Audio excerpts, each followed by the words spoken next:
जय हिंद दोस्तों, कैसे हैं आप सब। उम्मीद करते हैं बढ़िया होंगे और स्वागत है आपका जेडीएस एजुकेटर के यूट्यूब चैनल पर। और आज के सेशन में हम क्या पढ़ेंगे, भारत शासन अधिनियम 1935 पर हम डिस्कस करेंगे। ठीक है, पिछली क्लास में हम लोगों ने क्या पढ़ा कि अंबेडकर और गांधी के बीच में पूना पैक्ट हुआ 24 सितंबर 1932 को।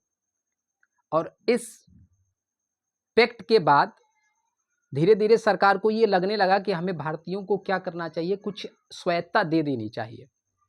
और फिर बात होती है भारतीय शासन अधिनियम 1935। और इस अधिनियम के तहत भारतीयों को प्रांतीय स्वायत्तता देने की बात की गई। अब ये प्रांतीय स्वायत्तता क्या होती है? प्रांतीय स्वायत्तता का मतलब ये होता है कि हमें प्रांतों में कुछ मुद्दों, यानी जो प्रांतीय सरकार हैं उनको कुछ मुद्दों पर कानून बनाने का अधिकार दे देना चाहिए। ठीक है, जो छोटे मुद्दे होते हैं, बाकी पर तो केंद्र कानून बनाती थी। ठीक है, कुछ ऐसे मुद्दे हैं जिन पर हमें क्या दे देना चाहिए, भारतीय सरकार है जो भारतीय प्रांत में सरकार हुआ करती थी, उनको हमें कानून बनाने का अधिकार दे देना चाहिए। प्रांतीय स्वायत्तता का मतलब ये हुआ।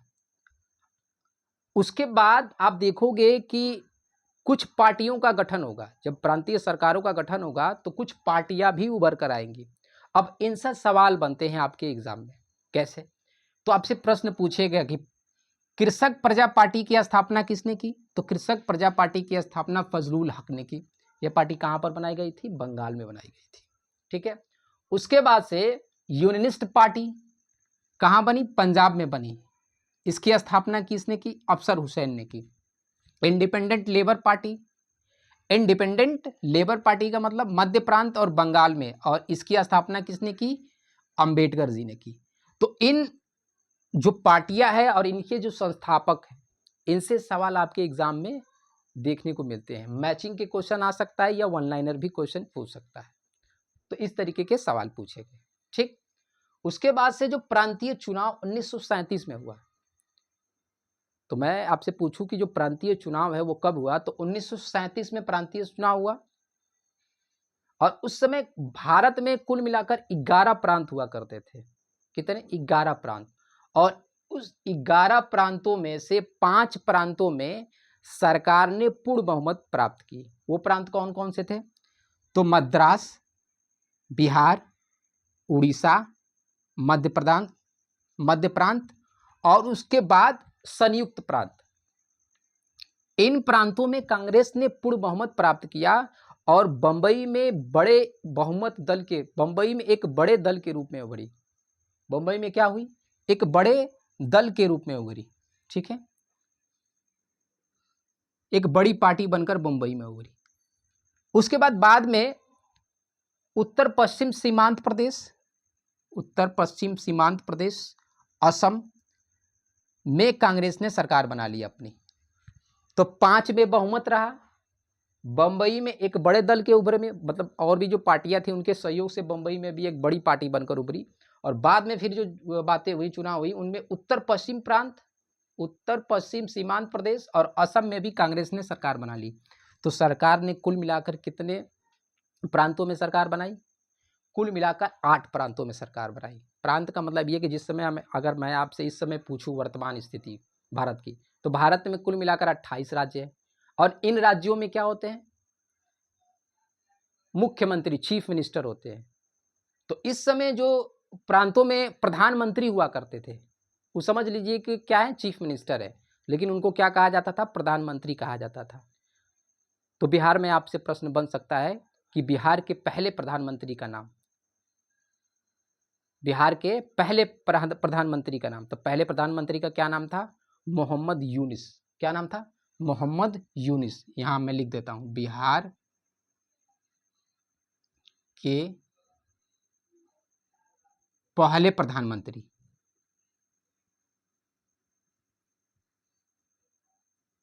क्या नाम था? मोहम्मद यूनुस। कुछ समय तक रहे। ठीक है, उसके बाद श्री कृष्ण आ गए। और सरकार ने, कांग्रेस सरकार ने कुल मिलाकर 24 महीने तक शासन किया। कितने महीने तक? 24 महीने तक शासन किया। उसके बाद से सितंबर 1939 में सेकेंड वर्ल्ड वॉर डिक्लेयर हो गया। ठीक है, 1 सितंबर 1939 में सेकेंड वर्ल्ड वॉर डिक्लेयर हो गया। और इस समय जो भारत का वायसराय था वो लिन लिथिगो था।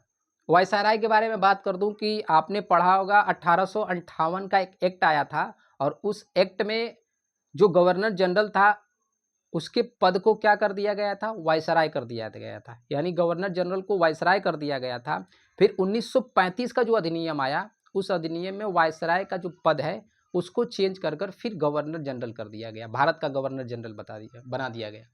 ठीक है, और लिन लिथिगो के बारे में एक और प्रश्न हम याद रखेंगे कि इसका जो समय काल रहा, जो टाइम पीरियड रहा, वो सबसे लंबा समय काल रहा लिन लिथिगो का। ठीक है, तो मैं उम्मीद करता हूं कि ये बात समझ में आ रही होगी। ठीक है, भारत शासन अधिनियम 1935, भारतीय प्रांतों को स्वायत्तता दी गई, यानी कुछ मुद्दों पर कानून बनाने का अधिकार दिया गया। उसके बाद से कुछ पार्टियों का गठन हुआ।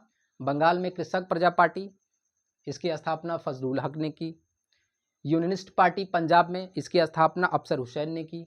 इंडिपेंडेंट लेबर पार्टी या वर्कर पार्टी, इसकी स्थापना किसने की, अंबेडकर ने, मध्य प्रांत और बंगाल में। ठीक है, बिहार के पहले मुख्यमंत्री मोहम्मद यूनुस। ठीक है, प्रांतीय चुनाव कब हुआ, 1937 में। और ये जो चुनाव हुआ इसमें सभी को वोट देने का अधिकार नहीं था, केवल 10% या 12% लोगों को ही वोट देने का अधिकार था। ठीक है, उसके बाद से कांग्रेस ने कितने प्रांतों में बहुमत प्राप्त किया, तो मद्रास, बिहार, उड़ीसा, मध्य प्रांत और संयुक्त प्रांत, कुल मिलाकर 5 प्रांतों में। ठीक ठीक, बाद में फिर उत्तर पश्चिम सीमांत प्रदेश और असम में भी कांग्रेस ने सरकार बना ली। अब सवाल आपसे ये बनता है कि उन 11 प्रांतों में से कांग्रेस ने किन प्रांतों में अपनी सरकार नहीं बनी, यानी किन प्रांतों में कांग्रेस की सरकार नहीं बनी। तो हम याद रखेंगे बंगाल, पंजाब और सिंध में कांग्रेस की सरकार नहीं बनी। इससे सवाल आपके बीपीएससी में पूछा गया है। ठीक है, फिर आगे बढ़ते हैं। उसके बाद से दिसंबर 1939 में, अब एक बात बताइए, जब सेकेंड वर्ल्ड वॉर डिक्लेयर हो गया तो वायसराय लिन लिथिगो ने यहां पर इमरजेंसी लागू कर दी। और जैसे ही इमरजेंसी डिक्लेयर हुआ तो प्रांतों की जो सरकार जो है वो सीधे चली जाती है किसके हाथ में, केंद्र के पास। जब इमरजेंसी डिक्लेयर हो जाता है तो सारा पावर केंद्र के पास चला जाता है। अब उसके बाद से जो कांग्रेस के जितने भी मंत्री थे सबने इस्तीफा दे दिया, और इस इस्तीफा को लेकर जो मुस्लिम लीग था उसने मुक्ति दिवस बनाया और धन्यवाद दिवस मनाया। कब सॉरी, तो 22 दिसंबर 1939 को मुस्लिम लीग ने क्या मनाया, मुक्ति दिवस कहें या धन्यवाद दिवस कहें। ठीक है, उसके बाद से फिर अंग्रेजों ने भारत को झुंझुना देने की कोशिश की। 8 अगस्त 1940 को लॉर्ड लिन लिथिगो ने अगस्त प्रस्ताव रखा। लिन लिथिगो ने क्या रखा, अगस्त प्रस्ताव रखा, लेकिन कांग्रेस सहित मुस्लिम लीग ने इस अगस्त प्रस्ताव को ठुकरा दिया और गांधी जी के सुझाव पर व्यक्तिगत सत्याग्रह का आह्वान किया गया। ठीक है, तो अगस्त प्रस्ताव कब आया था, 8 अगस्त 1940 को। इस समय किसके समय, तो लॉर्ड लिन लिथिगो के समय। कांग्रेस और मुस्लिम लीग ने इस प्रस्ताव को क्या किया, अस्वीकार किया और गांधी के सुझाव पर व्यक्तिगत सत्याग्रह शुरू हो गया। थोड़ा सा गला मेरा आज फंस रहा है। उसके बाद से 17 अक्टूबर जो पहला व्यक्तिगत सत्याग्रह है ये किसने शुरू किया था, तो 17 अक्टूबर 1940 को पवनार आश्रम से आचार्य विनोबा भावे ने पहला व्यक्तिगत सत्याग्रह स्टार्ट किया।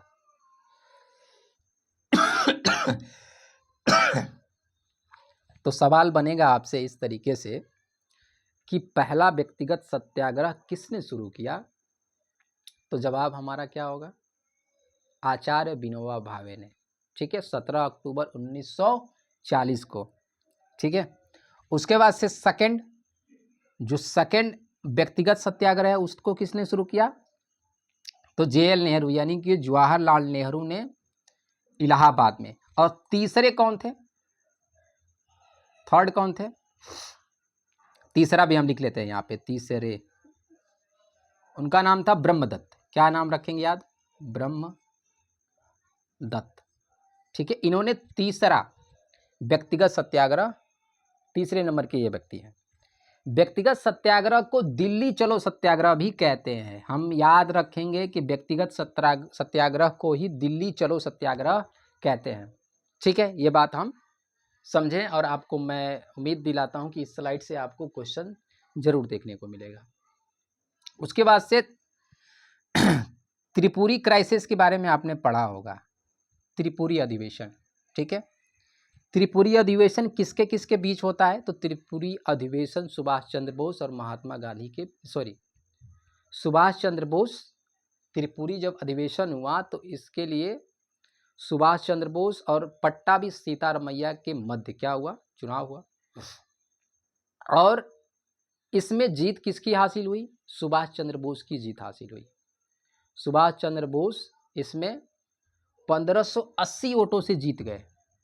ठीक है, और वहीं पट्टाभी सीतारमैया को 1370 वोट मिले, 1377 वोट मिले और उनकी हार हो गई। अब इस बात को लेकर पट्टाभी सीतारमैया को गांधी जी का सपोर्ट था। पट्टाभी सीतारमैया की हार के बाद गांधी ने ये कह दिया कि पट्टाभी सीतारमैया की हार मेरी हार है। गांधी जी थोड़ा सा बिखिया गए इस बात को लेकर। अब गांधी जी इस आंदोलन के दौर में एक मुखिया के तौर पे थे, तो कोई ये नहीं चाहता था कि हम गांधी को नाखुश करके और कोई भी काम करें। तो सुभाष चंद्र बोस जब भी किसी के पास जाते इसके बारे में बात करने के लिए, तो सब पूछते थे कि गांधी जी क्या कह रहे हैं इस बारे में, तो बापू तो मना कर रहे हैं। तो गांधी तो उसके बाद क्या करेंगे? सुभाष चंद्र बोस को लगेगा कि मैं अध्यक्ष तो हूं, लेकिन इस पद का मैं इस्तेमाल नहीं कर पा रहा हूं, इसीलिए वो क्या करेंगे? वो 29 अप्रैल और 1939 को इस्तीफा दे देंगे। और सुभाष चंद्र बोस के इस्तीफा देने के बाद जो अध्यक्ष बनेंगे उनका क्या नाम था? Doctor Rajendra Prasad, doctor Rajendra Prasad. ठीक है, तो हमने क्या देखा? हमने देखा कि त्रिपुरी अधिवेशन 1939 में हुआ। प्रश्न यहीं से 1 नंबर का बनता है कि त्रिपुरी कहाँ पड़ता है? त्रिपुरी आपका पड़ता है जबलपुर एमपी में, याद रखेंगे। ये अधिवेशन किसके किसके मध्य हुआ?